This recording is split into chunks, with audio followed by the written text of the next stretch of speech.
Hello! In this video I will show you how to install Microsoft Edge browser on OPPO F11.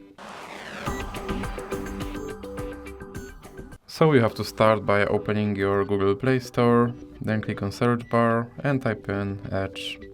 Now click search and then click install.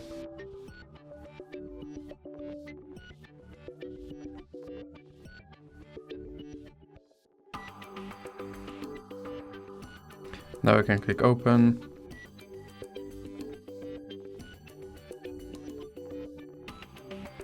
And here you can set this browser as your default browser, or you can click not now. And now you have to confirm your data and privacy settings.